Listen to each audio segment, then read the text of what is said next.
Pessoal, uma grande honra estar aqui, agradeço a confiança, agradeço o espaço, a honra de ocupar esse tempo da vida de vocês, para trazer um conteúdo que vem, de certa forma, fazendo impacto também na vida de muita gente.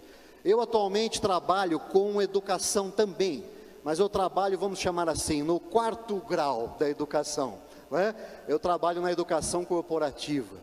E curiosamente, quando a gente fala de educação corporativa, nós estamos sentindo a seguinte coisa, o seguinte efeito, o seguinte indicador lá na prática, né?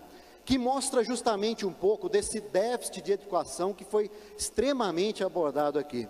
Quando nós estamos no mercado de trabalho e começamos a precisar de novas pessoas, novas cabeças, novos profissionais, um entrave que tem sido uma realidade muito grande em diversas organizações, eu atendo empresas em todo o Brasil, de diversos mercados, diversos setores, é justamente o quê? Escassez de talentos. Ou seja, no primeiro momento, não, precisamos trabalhar, desenvolver, reter os nossos talentos por uma razão muito simples. Não há pessoas no mercado de trabalho disponíveis que sejam capazes, muitas vezes, de assumir uma função na organização. Logo, é melhor reter, desenvolver, segurar, assumir o risco, treinar e inverter aquela curva que muitos empresários ainda consideram, que colocam aquela premissa de que, poxa, mas eu vou treinar um colaborador para ele ir embora para a concorrência? E aí a gente tem que fazer o seguinte questionamento, tá? Então você prefere não treinar e deixar ele aqui trabalhando para você? O que dói mais ou o que dói menos? Então, isso é uma coisa que tem sido um fato, que tem sido uma realidade muito grande, principalmente com esse trabalho que eu venho realizando a partir desse conteúdo que se chama Revolução do Pouquinho. Revolução do Pouquinho é um processo que nasceu, um processo de construção, de mapeamento, de identificação, de consciência, de colocação em prática de pequenas atitudes. Atitudes que são capazes aí de provocar uma verdadeira construção de resultado, uma construção de performance. Ah, como é que eu descobri isso? Eu vivi na pele e doeu muito. Doeu muito porque em determinado momento da vida eu precisei me reinventar completamente. Qual que foi esse momento? Depois de uns 15 anos de atuação em liderança de equipes, eu percebi que eu havia simplesmente perdido a mão e apenas considerado que a minha altíssima efetividade na entrega do trabalho resolveria todos os problemas, desconsiderando justamente a capacidade de conexão com as pessoas. Em algum momento nessa jornada, quando eu tive ali aquilo que chamo de visão de mudança, na Revolução do Pouquinho, eu percebi que eu havia pego um caminho muito errado, que havia machucado muita gente, constrangido muita gente, ferido, magoado muita gente, enfim, isso me fez retornar alguns passos para trás. Então a Revolução do Pouquinho, ela nasceu, eu coloquei aqui as capas dos meus outros livros, mas ela nasceu em 2014 como livro, temos ali depois, já dentro da intenção de transformar isso em palestras, como essa que eu estou aqui com vocês, a metodologia de desenvolvimento organizacional, humano e organizacional, depois veio o que? A Academia da Atitude no formato EAD, e aí na minha inquietação, no final do ano, eu implodi meu EAD e coloquei isso tudo disponível no YouTube para qualquer pessoa que quiser assistir. Então tem lá um canal chamado Academia da Atitude, no YouTube, que eu tenho todo esse conteúdo disponibilizado para quem quiser assistir, porque a ideia é justamente horizontalizar isso, de forma que esse aprendizado atinja o máximo de pessoas, que a gente consiga transformar o máximo de pessoas a partir da consciência, prática e efetividade das pequenas atitudes. Bom, quando eu falo da seguinte questão, que com certeza vocês conhecem. Você já deve ter ouvido falar que o hábito de comer uma maçã por dia é um hábito saudável. Já ouviu falar essa informação por aí? Gente, essa informação chove na internet.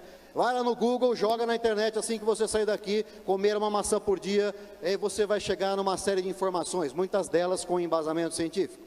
Diversos ramos da ciência já testaram em estudos científicos comprovados que a maçã funciona como um agente preventivo de diversos tipos de doenças. Legal. O que eu estou colocando na sua cabeça nesse exato momento? Um insight. Estou colocando uma informação que de repente ela estava aí, como muitos afirmaram estar.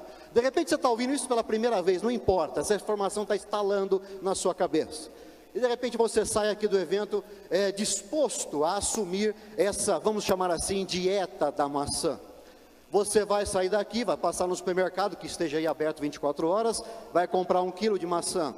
Você vai lavar essa maçã, colocar lá na mesa da copa da cozinha, amanhã você vai comer a primeira maçã. de morder essa primeira maçã, com base nessa informação que eu falei para você, você vai sentir um monte de coisa acontecendo dentro de você. Não está acontecendo nada, absolutamente nada. É autossugestão pura. Autossugestão do quê? Da nossa confusão eterna, de confundirmos, de misturarmos a mudança dentro de dois conceitos, né? Nós acreditamos muitas vezes que a mudança é um evento, porém a vida cansa de esfregar na nossa cara que a mudança é um processo. Quando nós começamos a compreender isso e usamos esse processo a nosso favor, a partir daí a gente começa a compreender a força, o poder de você estabelecer pequenas atitudes na sua vida, para construir inicialmente uma curva que se consolide, uma curva que depois, ao longo do tempo, dessa persistência, se transforme em uma curva autossustentável. Essa curva, uma vez insistindo ainda mais nessas atitudes, você vai compreender e entrar dentro da chamada vida exponencial. Quando você já tem aquela atitude, aquele comportamento intrínseco a você, você já não pensa mais nele, mas você já tem aquilo automatizado, o que vai te conferindo uma performance crescente. Legal, a gente entende a mudança como um evento e não como um processo. Isso tudo que está acontecendo hoje aqui é um evento. Vai se tornar processo no momento em que houver disposição de tudo aquilo que está sendo colocado aqui, atravessar aquela porta e ser colocado em prática diariamente. Essa vigilância em cima das atitudes é o que vai provocar qualquer construção de resultado que a gente deseja. Você vai então e come a segunda maçã depois de amanhã. Cadê a segunda maçã? Você vai e come a terceira maçã. Terceira maçã. Só que no quarto dia, por alguma circunstância qualquer, você esquece de comer a maçã. E você passa mais um dia e mais um dia. Você fica 10 dias sem comer a maçã. Passado esses 10 dias, no dia seguinte, do 10º dia, você se lembra daquele compromisso que você havia assumido, daquela preocupação em empreender uma pequena atitude na vida para conseguir um melhor resultado.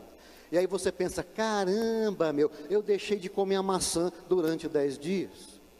E naquele dia, para provar mais uma vez para a gente, para o mundo, que a gente encara a mudança muito mais na perspectiva do evento e não do processo, você vai e come 10 maçãs. E eu te pergunto, adianta? É assim que a gente encara a mudança na vida da gente. Na compreensão de que é na explosão, no fogo de palha, em tudo aquilo que nos inflama, porém não aquece. Tudo aquilo que explode, porém não navega. Tudo aquilo que a gente tem de alta combustão, porém que não se sustenta. A mudança é um processo e você está impactado por isso a sua vida inteira. Eu vou te dar uma prova muito rápida disso. Apenas pense, apenas vá com a memória na foto que você tem na sua identidade. A mudança é um processo. Aceite a realidade. Você pode ter tirado a sua identidade recente nos últimos meses. Você já está muito diferente daquela foto. Então compreender isso na vida da gente é o que tem feito uma grande diferença. Tem feito a gente perceber que quando a gente tem a visão da mudança, isso não significa que nós mudamos. E muita gente apenas para na visão da mudança, acreditando que já mudou. Para no insight, acreditando que já mudou. Olha o caminho, acreditando que já está caminhando o caminho. É preciso dar o segundo passo, é preciso colocar o pé no caminho e decidir e agir. Decidir e colocar o pé no caminho e dar o primeiro passo. Visão da mudança, poxa, no final do ano, dia 31, entre tantas promessas, tantas proposições de ano novo, uma delas que eu fiz foi cuidar melhor da minha saúde. Vou fazer uma academia, vou fazer uma atividade física. Você decidiu isso, você visualizou. E aí lá pelo dia 2 ou 3 você até foi na academia, fez lá a sua matrícula. Aí você foi lá naquela loja Centauro, comprou um monte de roupa fluorescente, uns tênis aerodinâmicos e foi para a academia. Chegando na academia você pediu para o instrutor passar tudo o que tinha direito e ainda bancou a aposta, dobra que eu seguro. Ele falou, calma que você está chegando agora, você está rompendo uma zona de inércia.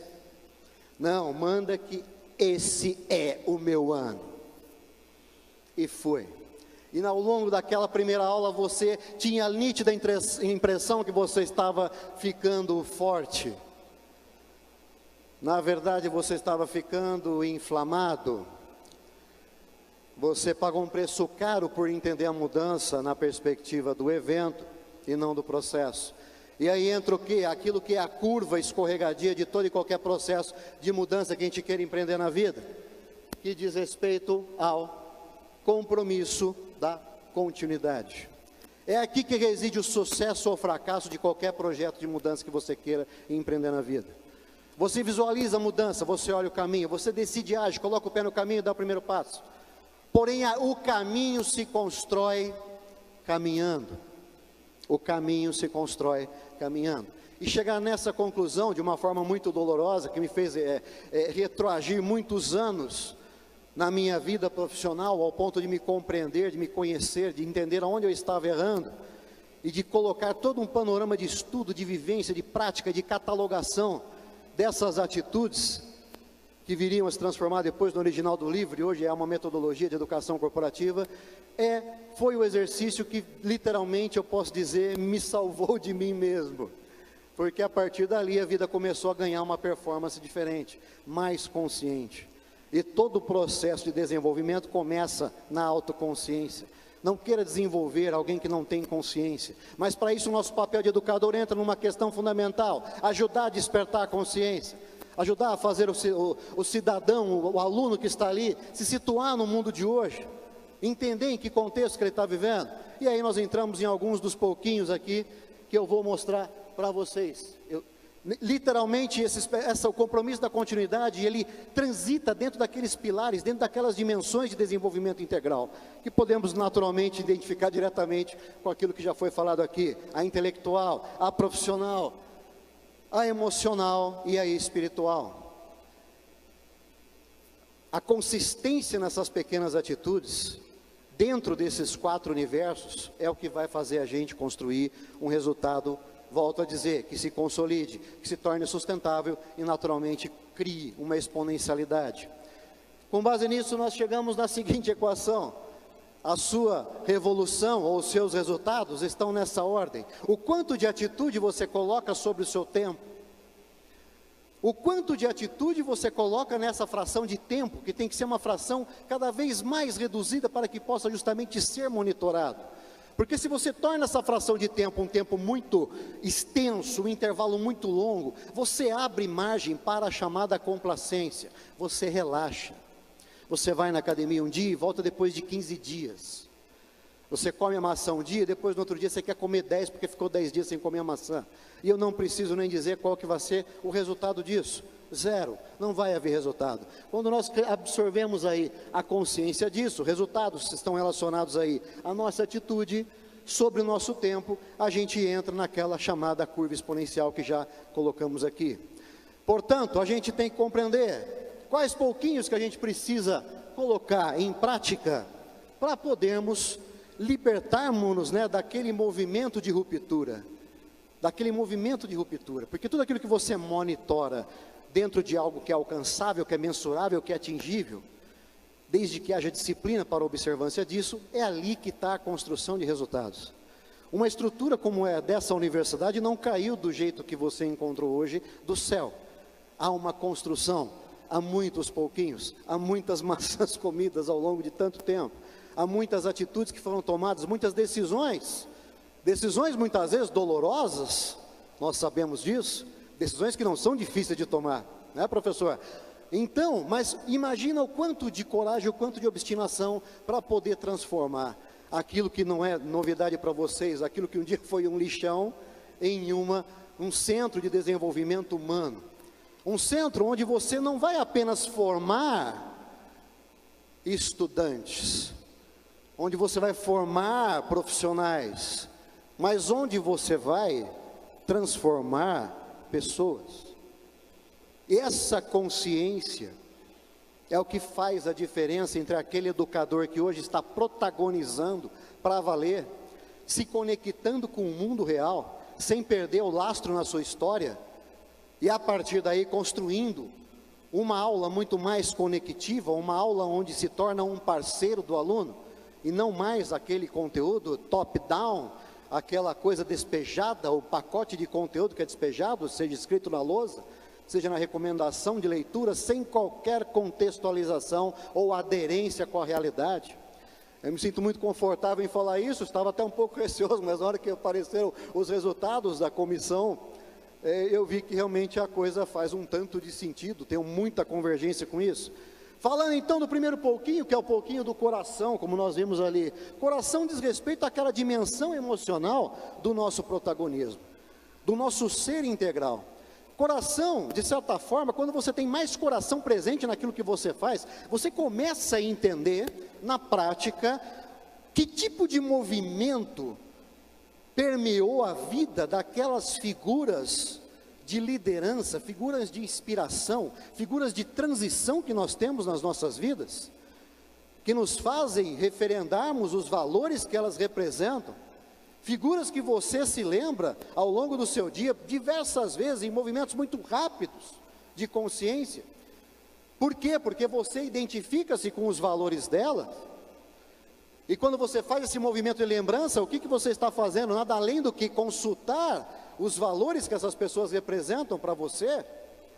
Porque você está vivendo naquele momento um dilema ético, um conflito, um assédio, e você está precisando tomar uma decisão. O coração vai à frente abrindo a trilha, a razão vem atrás pavimentando a estrada. O coração vem à frente, abre a trilha. Aqui nós podemos dizer que existe a nossa visão, o nosso desejo, a nossa motivação, a nossa fé. Quando eu falo de razão pavimentando a estrada, eu já posso falar da nossa inovação, da nossa execução, dentro de um panorama que conjugue metas, métodos, métricas e principalmente monitoramento, para tudo aquilo que a sua visão idealizou no slide anterior, seja transformado em realidade sustentável na sua vida. Quando você fala de coração abrindo a trilha enquanto fé, a razão pavimentando a estrada, é a obra acontecendo. É a obra acontecendo. Então, voltando um slide aqui, o slide está meio desobediente aqui. Se eu não tiver consistência na minha execução, eu posso idealizar tudo aquilo que eu imaginar. Se eu viver apenas uma vida de criatividade, mas não viver uma vida de inovação, eu estou apenas idealizando, porém a minha execução vai me jogar na lixeira logo mais, porque o mundo não para de subir a régua. Eu posso ter motivação enquanto o coração abrindo a trilha, mas se eu não tiver força de vontade para executar aquilo que a motivação um dia te inspirou, a gente entra numa equação um tanto quanto ingrata na vida da gente. Esse movimento do coração abrindo a trilha, a razão pavimentada, é um movimento que está presente na vida de grandes empreendedores. E quando eu falo de empreendedor, não falo da pessoa que tem um CNPJ no seu nome. Isso é ter uma empresa. Empreendedor é aquela pessoa capaz de transformar os cenários por onde ela passa, capaz de provocar impactos e transformações positivas por onde ela passa. Você, enquanto educador, pode ser tranquilamente um empreendedor, quando você passa a ter a consciência de que você, na sua atitude, no seu trabalho, na sua entrega diária, você está transformando diariamente cenários, transformando e impactando positivamente pessoas. Esse movimento ajuda a gente a compreender os dois tipos de mudança que nós enfrentamos na vida. Coloque as mudanças que você já enfrentou na vida, você apenas vai compreender que elas se encaixam em duas colunas. Existem as mudanças que você abraça, e existem as mudanças que abraçam você. Toda e qualquer mudança que você já viveu, que você está vivendo, ou que ainda viverá, vai cair invariavelmente dentro de uma dessas duas colunas. A mudança que você abraça, a carreira que você escolheu, o seu desenvolvimento, a casa que você quer comprar, o seu veículo, a família que você constituiu, enfim, a viagem que você quer fazer nas férias, ou o novo curso que você quer fazer, tudo isso são projetos que você abraça e desenvolve. A mudança que te abraça, a crise que de repente abraça a gente, um acidente, a perda de um familiar querido, são mudanças que nos abraçam, as quais nós precisamos empreender um processo, olha o processo aparecendo aí, de adaptabilidade, de adaptação. Então, o quanto nós compreendemos as mudanças da nossa vida e interagimos com ela de forma que, aí entra a mente empreendedora, de forma que possamos transformar mudanças que nos abraçam em mudanças que nós abraçamos de volta e damos um novo ordenamento e construímos valor a partir daquilo. Essa é a marca dos grandes empreendedores, pessoas que não tiveram vidas fáceis. Vá na figura que você tem na sua mente, uma figura religiosa, vá na figura de Cristo. Estamos numa casa cristã. Então assim, vá na figura de Cristo e pensa, foi uma vida fácil? Foi uma vida que, estava lá acontecendo tudo aquele monte de evolução ali dentro da vida dele. Foi uma vida fácil? Foi uma vida onde prevaleceu o ego? Não, prevaleceu uma visão muito forte e uma capacidade de execução e de mobilização muito intensa, que reverbera até os dias de hoje. Vai na figura empreendedora de qualquer atleta de alta performance que você conheça, que você admire, na figura de um grande empresário, na figura de alguém que transformou o cenário por onde passou, um familiar seu. Eu, na minha vida, eu passei nos últimos anos, já com a Revolução do Pouquinho em Curso, eu passei por uma mudança que, de certa forma, cristalizou muito isso. A capacidade da gente transformar a mudança que nos abraça numa mudança que nós abraçamos. Depois ali de alguns anos de casado, eu e minha esposa estávamos ali com a vida mais ou menos estabilizada.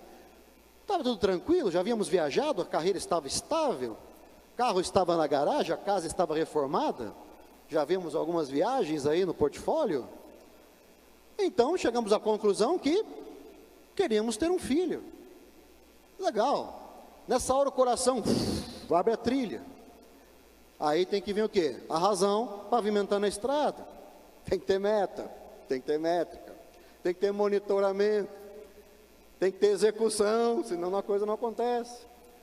Só que ainda assim você vai, enfrenta tudo isso, coloca ordenamento nisso e o resultado não aparece. Daqui a pouco surge um questionamento, será que é para a gente?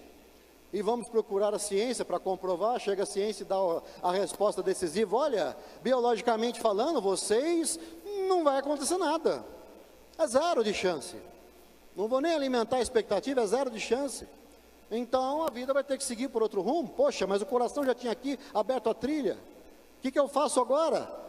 Então vamos pensar, vamos continuar levando a vida na tarefação, pega o coração, guarda na gaveta, e vamos viver a vida de tarefação, vamos viajar mais, vamos, enfim, gastar mais, vamos colocar mais carro na garagem, vamos reformar a casa a cada ano, vamos reformar a casa a cada 6 meses, vamos reformar a casa a todo mês. Não gostei da cor da última semana, troca. Você começa a ter um esvaziamento de propósito, e aí você busca uma tarefação para substituir aquilo, porém isso não se sustenta.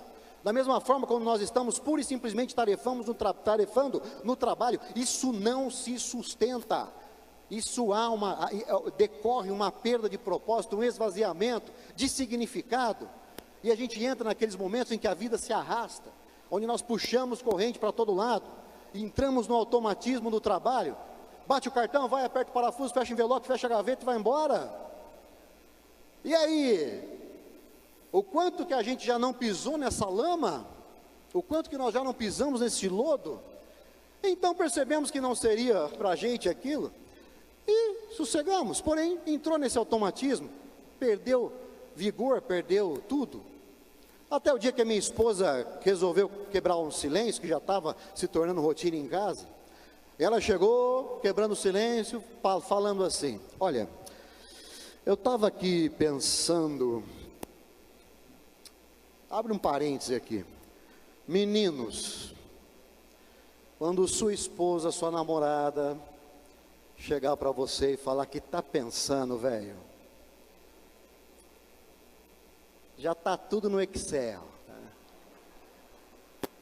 Já tem 3 orçamentos para tudo.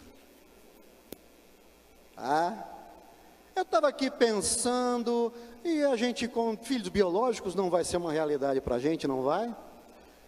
Temos que partir para outros caminhos, então eu pensei aqui de repente na adoção, poxa, acho um caminho válido. Você gostaria, me perguntou, devolver a pergunta, você gostaria, queremos, é isso que a gente quer, é o que a gente quer, opa, nessa hora inflamou, coração, vem para frente abrindo a trilha. Agora pensa bem, se você vai apenas executar dentro desse movimento, coração abriu a trilha, legal, queremos ter filho, queremos, dá para ser biológico, não dá, tem que ser adotivo, tem. Então vamos apenas realizar com o coração, com o fogo de palha, com a intensidade do evento. Vamos fazer o seguinte então, vamos na porta da Santa Casa, a primeira mulher que sair com uma criança no colo, você dá uma rasteira, pega a criança, tem um carro esperando a gente lá, a gente faz um plano de fuga aí, está tudo certo. Não, nunca. Por uma razão muito simples, nós não somos assim. Por uma razão que diz respeito a valores, nós não somos assim. Não deixe que tentem te convencer do contrário, você não é assim. Você tem valores, e esses valores te sustentam no dia de hoje, porque eles estão lastreados na sua história. Então, queremos um filho, tem que ser adotivo, tem que ser, então vamos fazer todo o processo que tem que ser feito, vamos entrar na fila de adoção, fazer toda aquela burocracia, tudo aquilo que você conhece, você está cansado de ouvir nas reportagens pela TV aí. Passado 3 anos e meio, eu estou num treinamento de liderança, uma estrutura parecida com essa, bem menor evidentemente, minha esposa no staff lá do treinamento, daqui a pouco eu percebo que tocou o telefone dela no silencioso, ela sai da sala. O treinamento estava no início, tinha 2 dias num hotel com tudo pago já, era segunda-feira de manhã antes do café, e ela saiu, eu pensei, bom, o cliente está ligando para a gente, né, estamos todos aqui, daqui a pouco ela volta chorando, eu penso, ixi, lascou, não me passou nada pela cabeça naquele momento, a não ser o seguinte, quem será que resolveu morrer hoje cedo, minha gente, segunda-feira de manhã, porque não morreu ontem, que foi domingo, ia dar certo para todo mundo,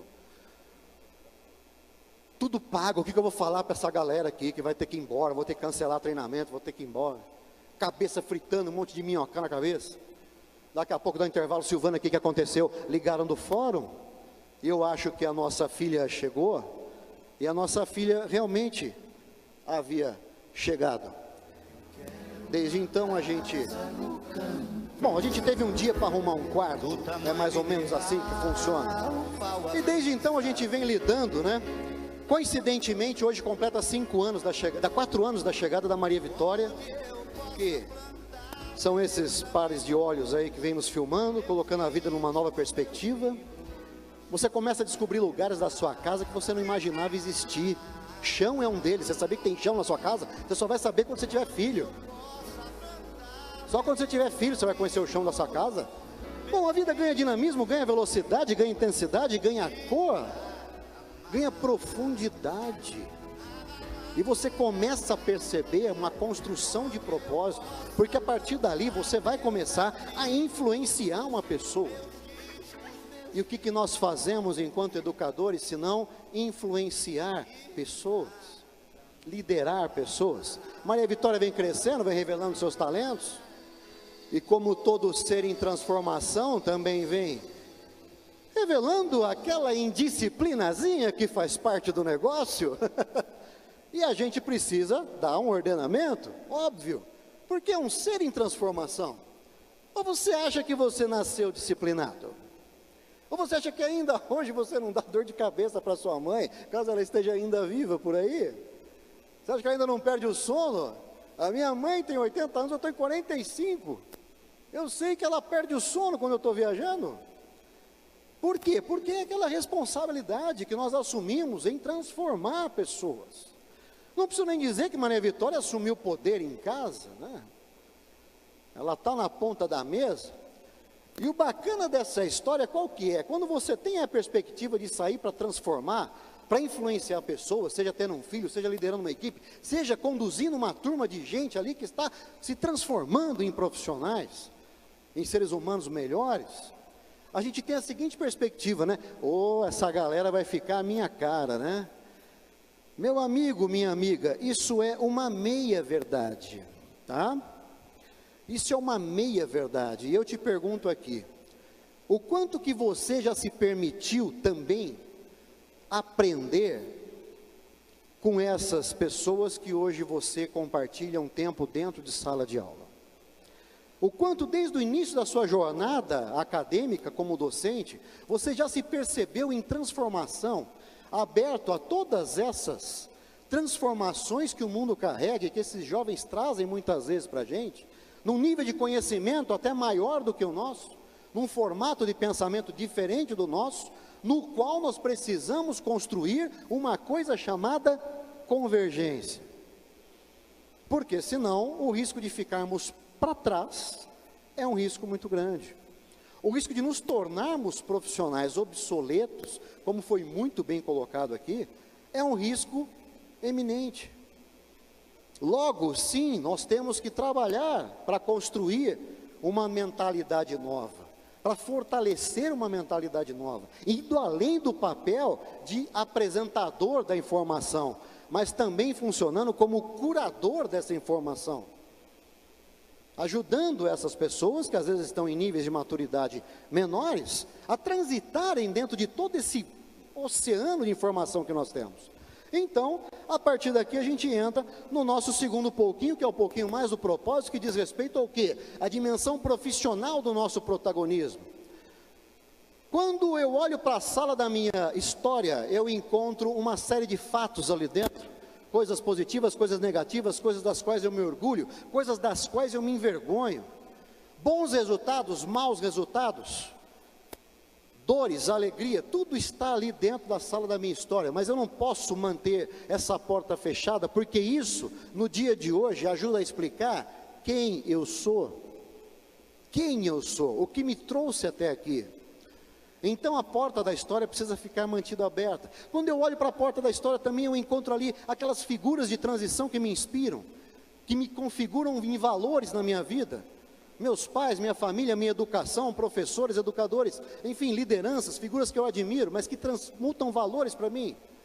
E eu encontro lá no fundo uma porta vermelha presa numa parede, que normalmente costuma estar fechada. Eu saio dessa sala, ando pelo corredor e vou para a sala que está ao lado, que é a sala do meu legado, onde eu encontro o quê? Aquilo que eu estou construindo, o primeiro resultado daquilo que eu estou construindo conscientemente no dia de hoje, a partir da pequena atitude que eu considero monitorável, a transformação que eu vou provocando no mundo, a minha filha, os meus livros, as palestras, os treinamentos, toda pessoa que eventualmente venha se tocar por aquilo que eu falo, tudo isso está na sala do meu legado, da influência que eu vou construindo conforme eu vou perseverando na jornada que eu escolhi percorrer. Só que quando eu olho lá para o fundo também eu encontro uma porta vermelha, fechada.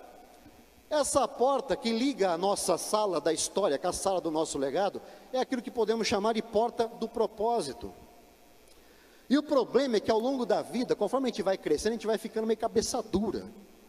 A gente perde um pouco a flexibilidade, muitas vezes, de compreender que nós temos que manter esses universos em plena conexão.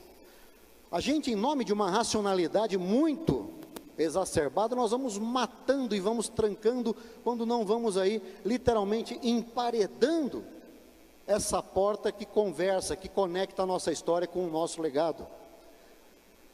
Vamos entrar numa transversal aqui então, vamos ver essas salas aqui. De um lado eu tenho a minha história, que tem um mundo que está acabando, do outro lado eu tenho o meu legado, que está num mundo que está nascendo. Nesse exato momento aqui em Maringá, 29 de janeiro de 2019, você que está aí sentado está pisando em dois mundos, na intersecção de dois mundos, um mundo que está acabando, que traz a sua história, que ajuda a explicar quem você é, um mundo que está nascendo, que constitui o seu legado visível, aparente, onde você, tendo consciência e consistência nessa construção, quando você chegar lá no fim da sua jornada humana, e eventualmente a sua massa biológica falir,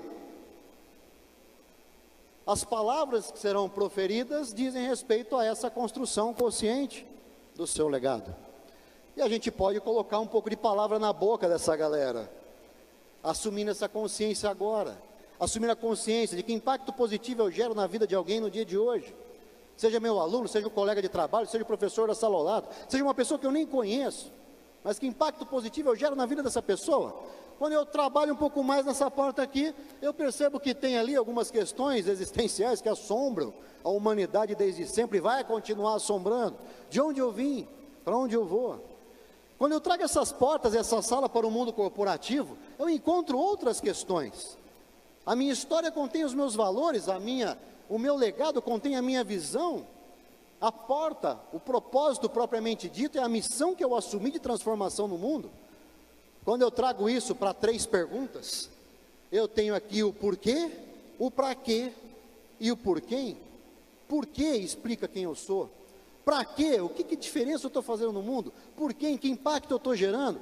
Jogando isso aqui em algumas colunas, quando a gente abre essa porta e essas duas salas se conversam, aí você descobre na prática o que significa a palavra significado, com o perdão do trocadilho. Você descobre o que significa propósito, o que significa sentido. E a tendência é a gente ir trancando, fingindo que não existe uma sala, fingindo que a outra não estou nem aí, vivo apenas a tarefação do dia, e acredito que isso me basta. Essas duas portas, quando nós temos consciência, elas se transformam em lastros poderosos na vida da gente. Pensa que você tem um lastro forte aqui, que é o seu legado, outro lastro forte que tem aqui, que é a sua história. Pode vir um furacão que vier, você tem força, cara. Não é que o problema fica menor, não é isso. Mas você se torna mais resiliente para lidar com esses problemas. Agora, quando você solta isso, fica solto na vida, sem lastro nenhum, qualquer brisa te derruba, qualquer ventarola te joga no chão. Então, assumir essa consciência, esse pouquinho, diz respeito ao impacto que nós fazemos, responde as 3 perguntas aqui. Por quê? Nossa história, nossos valores, nossos heróis, as nossas figuras de transição, as nossas figuras de inspiração. O para quê? Foca nisso. Que dor que você alivia com a sua missão de educar, de transformar pessoas? Que dor que você está aliviando? Será que é a dor apenas de criar a profissão de alguém? Não.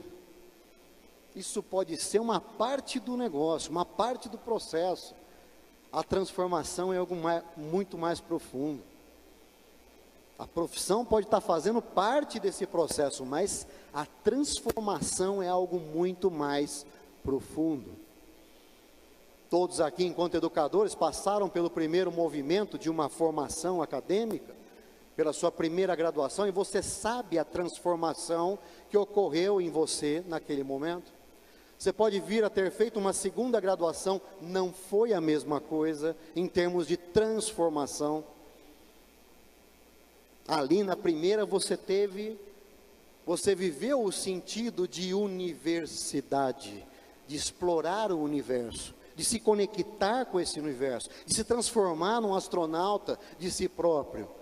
E quando esse astronauta encontra a figura de professores, de educadores ali, que os inspiram, muito mais pelo exemplo, pela atitude, pelo que vivem verdadeiramente, do que por aquilo que apenas verborragem ali em uma aula. Vivem isso verdadeiramente, aí você vai, meu amigo, ter a sua aula cheia até mais além do horário.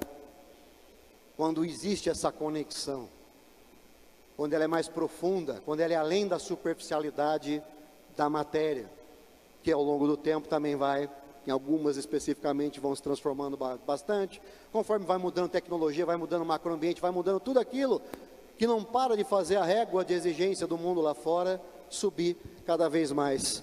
Então, que dor que você cura na sua missão de educar? E quem você transforma conscientemente a partir disso?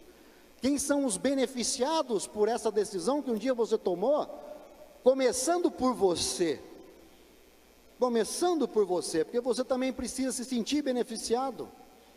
Senão você se desconecta. Você também precisa transformar todo o movimento dentro de uma sala de aula em uma experiência também que você aprenda, em que você se desenvolva, se você se conecte, você descubra um lado maior, mais profundo de conectividade humana.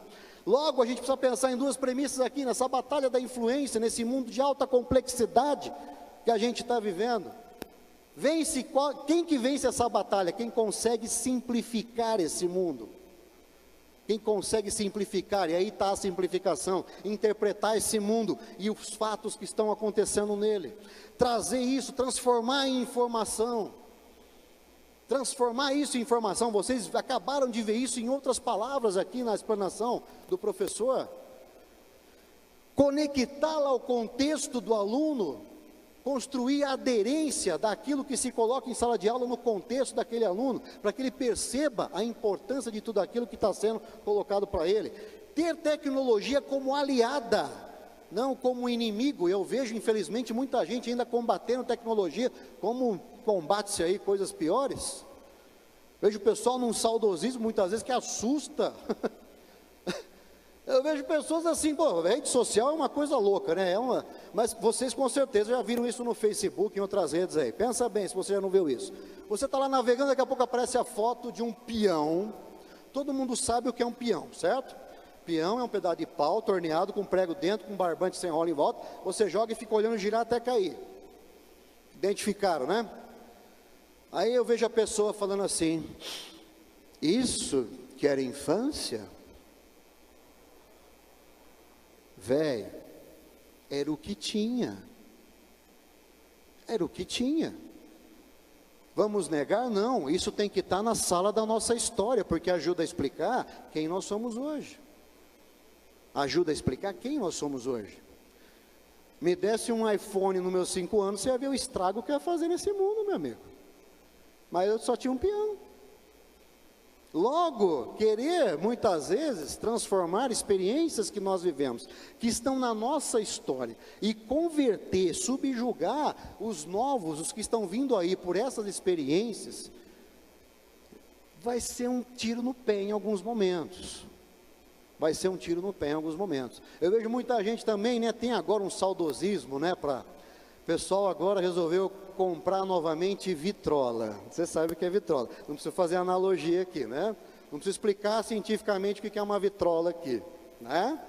Cara, legal, bacana, retrô, tem uma memória afetiva envolvida, é o máximo. Mas os argumentos que eu vejo são os seguintes: ai, é muito melhor ouvir disco em vitrola, porque eu gosto do chiado. A indústria fonográfica levou 120 anos para tirar o chiado da música. Mas o cara quer voltar a viver no chiado. Assistir Netflix em TV preto e branco você não quer, né? Isso você não quer, né? Então percebe algumas incoerências, né?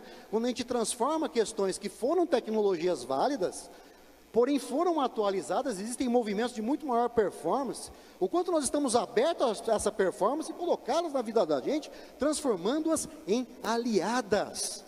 Porque se você não transformar, eu lamento informar, o seu aluno vai, ele vai transformar. Logo, é melhor, dentro disso, né, fazer a curadoria disso que está ali, dando o melhor direcionamento para esse tipo de tecnologia, para esse tipo de acesso que nós temos hoje, que te conecta ao mundo em questão de segundos, em qualquer lugar. Então, no número 2 aqui, passamos para essa pequena história, né? Então, acho que pula um pouco aqui, hein, gente? Vamos lá. Está aqui mesmo, vamos lá. Essa efetividade, gente, diz respeito mais ou menos a essa capacidade de conexão que esse equipamento tem na vida da gente. Vocês conhecem isso, forno micro-ondas. O equipamento que provavelmente a maioria de vocês tem em casa. Vamos dar a ficha corrida do micro-ondas. 1940 foi criado a partir de experimentos com ondas de transmissão para fins de comunicação e percebeu-se que em algum lugar do estúdio, do laboratório onde isso estava sendo desenvolvido, havia um chocolate, reza o folclore, né? E esse chocolate derreteu em uma das transmissões. Opa, algum louco teve a seguinte ideia: e se a gente encaixotasse isso? E transformasse, usasse isso para a cozinha, usasse isso para fins culinários, levasse essa onda encaixotada para dentro da cozinha para criar uma tecnologia nova. Legal, desde então o micro-ondas não para de evoluir. O micro-ondas não para de evoluir e você vem ali recebendo modelos cada vez melhores, cada vez mais complexos, prometendo cada vez mais coisa, com livros de receitas com 200, 300, 400 receitas de micro-ondas. Só que na prática, quando a gente compra o micro-ondas, sabe, coloca em casa, talvez o seu já esteja na 3ª geração, raramente ele está indo além do que? De esquentar leite, esquentar prato ou comida pronta, congelada, estourar pipoca e derreter chocolate. Por quê? Justamente porque falta conexão com aquele público que o micro-ondas veio para transformar. O micro-ondas não aprendeu a conversar com a gente ainda. Ainda não aprendeu. Você pega essas receitas e tenta colocar em prática, não acontece nada. Quem que está ajudando o mundo a redescobrir o micro-ondas? Uma coisa chamada YouTube, onde você tem tutoriais, onde você tem aprendizados ali vivos, realistas, práticos, mostrando a vida como ela é. Ou seja, esse é um exemplo de como nós podemos criar esse tipo de conectividade no nosso negócio, no nosso trabalho. Enfim, quando nós falamos disso aqui, falamos então de um perfil de convergência, né? Um perfil aí de comportamentos que nós temos que colocar em visualização inicialmente, para ver se nós não estamos entrando por essas ondas. Comportamentos que nós podemos simplificar pelas operações da matemática. O meu comportamento no dia a dia é um comportamento subtrativo, onde vigora o ego, onde o que eu sei menos o que você sabe dá tom de quanto nós somos diferentes e o quanto eu sou melhor que você. É assim que nós vamos para a sala de aula? Ou o nosso comportamento vai no perfil divisor, o que eu sei, confrontado ao que você sabe, apenas nos divide? Eu estabeleço uma rotina de confronto, não de conflito criativo. Ou o nosso comportamento vai na onda da adição, o que eu sei somado ao que você sabe, legal, cara, entrega o problema do dia, resolve a treta do dia. Tá, mas isso aqui, quando entra no automatismo, o risco de se transformar em algo obsoleto é muito grande. Porque nesse mundo caótico que nós vivemos, que já é caótico, né, como alguns autores explicam, o sucesso que vivemos nos últimos 10 anos talvez não represente sucesso nos próximos 10 meses, se a gente não estiver vivendo sintonizado no dia de hoje. Então, o quanto que a gente está lidando com isso e ampliando isso. Quando eu vou no perfil multiplicativo, que é o próximo, o que eu sei vezes o que você sabe, começa a construir sinergia e melhor eficácia. Porém, aqui tem uma pegadinha. É a pegadinha de uma coisa que a gente conhece por zona de conforto. Porque se eu sei um, você sabe um, a gente multiplica um por um, não precisa nem dizer o resultado. Não sai, é pior o resultado. Agora, quando eu começo a ter a preocupação de me autodesenvolver, eu represento 2, meu colega representa 2, ele representa 3, a gente vai crescendo escalonadamente, você vai automaticamente construindo a exponencialidade, e chega então no próximo perfil, que é o perfil exponencial. O que eu sei elevado ao que você sabe, cria resultados exponenciais. E aí atingimos, mais uma vez, aquela curva do sonho de toda e qualquer organização. Então, a gente começa a compreender, na prática, né, o quanto que esses pouquinhos vão conversando com a vida da gente, quanto que esse pouquinho que a gente tem na nossa vida está sendo colocado em prática, o quanto que esse pouquinho vai transformando a nossa vida em uma vida exponencial. Meus amigos, eu espero que essa conversa tenha não motivado você. Eu não vim aqui para motivar ninguém, longe dessa pretensão. Eu tenho muito mais a pretensão de ter saído daqui e deixado muita gente incomodada. Porque eu sei que é dessa incomodação que vai nascer a sua motivação. É dessa incomodação que vai nascer a sua capacidade de transformar cenários, de empreender conscientemente, de transformar a visão de mudança em decisão em ação e também no compromisso de continuidade que vai provocar uma verdadeira revolução de resultados na sua vida. A palavra revolução é uma palavra pesada, ainda mais esse ambiente político de conturbação, enfim, toda essa loucura que a gente tem vivido aí, que a gente espera que estabilize. Mas a palavra revolução, né, historicamente é uma palavra pesada, que representa você o quê? Tomar o poder de alguém, derrubar alguém de algum lugar. Mas quando você fala de uma revolução pessoal, de uma transformação pessoal, você também derruba alguém de algum lugar. Você primeiro tem que ter a consciência que você precisa derrubar o seu ego. E depois assumir o poder aqui dentro, que é onde você vai, a partir de uma autoconsciência, provocar uma verdadeira transformação na sua vida. Eu espero que esse nosso recado se transfigure na vida de vocês num exercício de gratidão, muito além dessa gratidão, hashtag que circula de forma vazia e oca por aí. Mas gratidão na compreensão de que você está dentro de uma estrutura maior do que você, da qual você se nutre, para a qual você precisa dar algo em troca. Essa estrutura está presente na nossa célula. Essa estrutura está presente nas nossas relações pessoais, na nossa relação com a natureza. Você se nutre e você tem que dar algo em troca. Essa estrutura nos ajuda a explicar, especialmente para os mais céticos, a nossa imersão dentro de Deus. Nós imersos em algo maior do que nós, do qual nos nutrimos, para o qual precisamos dar algo em troca. Quando isso se colapsa, nasce aí a crise, nasce aí a má influência, nasce aí o seu desprendimento dos seus propósitos, você perde laço, você perde vida, você perde vigor, você perde propósito.